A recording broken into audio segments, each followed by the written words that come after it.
भाई क्या हुआ, क्यों रो रहे हो? हाय गाइस, जैसे कि आपने ये रील देखी।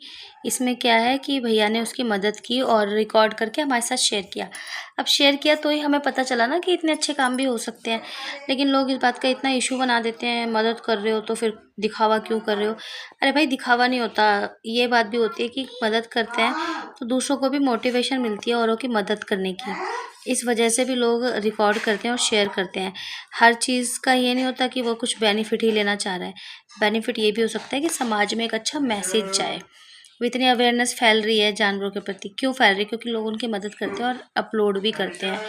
जो करते ही नहीं है वो अपलोड कहाँ से करेंगे? क्यों?